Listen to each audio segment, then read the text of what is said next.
Whenever we talk about automated investing, the conversation almost always goes to one place, right? Returns.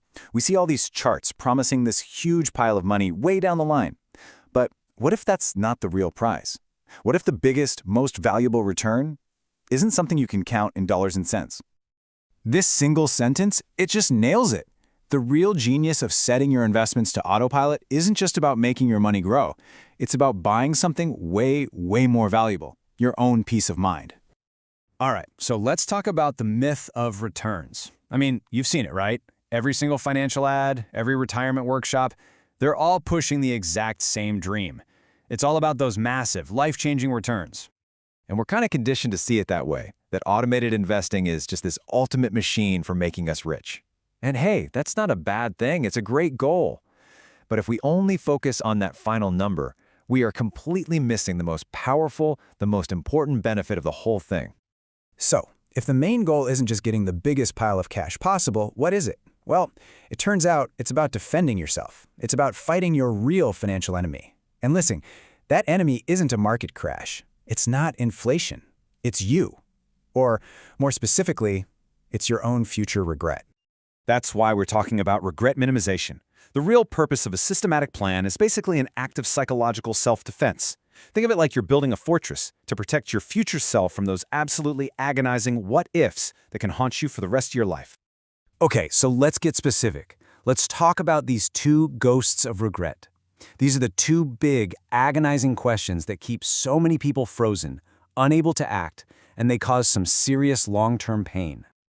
So it's really a tale of two regrets. On one side, you've got the regret of lost time. That's the pain of just not doing anything. And on the other side, you've got the regret of bad timing. That's the anxiety of doing the wrong thing at the wrong time. And the crazy part?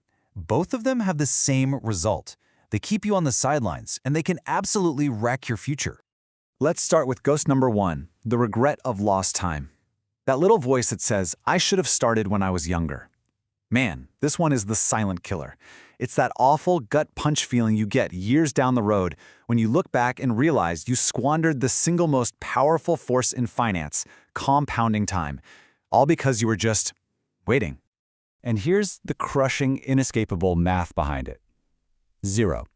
Because $0 invested, no matter how amazing the market does, times any growth rate is always going to be zero. You just can't compound nothing. And then there's ghost number two, the regret of bad timing. This is the one that whispers in your ear, the market's too high right now, just wait for a dip.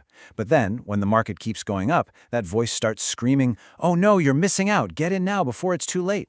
It's this awful cycle of fear and FOMO, and it keeps people completely paralyzed, forever waiting for that perfect moment to jump in, a moment that, let's be real, never actually comes.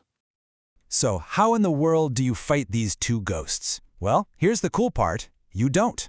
You build an automated shield that just makes them totally irrelevant.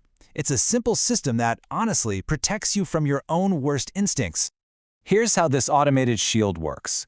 First, it acts as the world's best anti-procrastination device.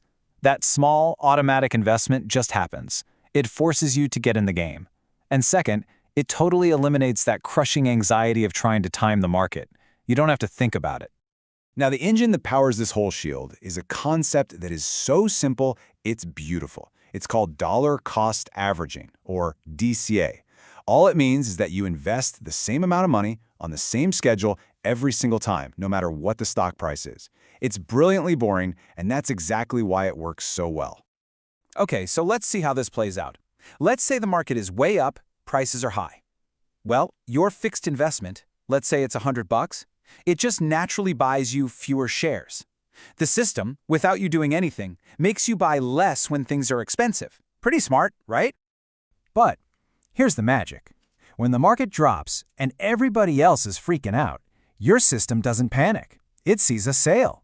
That same $100 now buys you more shares at a discount. You are automatically buying low without having to think, without having to fight your own fear. And the result over time is that this whole process just smooths out all those crazy peaks and valleys. You end up with a really nice average price for your shares. And the most important part, you've taken your own worst enemy, your emotions, completely out of the equation.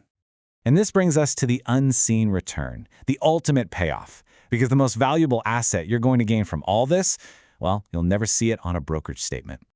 Let's call it mental capital. What is that? It's the peace, the confidence, the freed up brain space you get from knowing you have an automated system working for you, 24/7, building your future. I mean, really think about what that means. You can stop obsessively checking stock prices. You pretty much become inoculated against all the market panic you see on the news. That little nagging feeling of, am I doing enough? It gets replaced by this deep, quiet confidence that, yes, you are on the right track.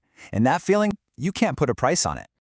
So really, this is an investment in yourself. It's a strategy for your life, not just for your wealth.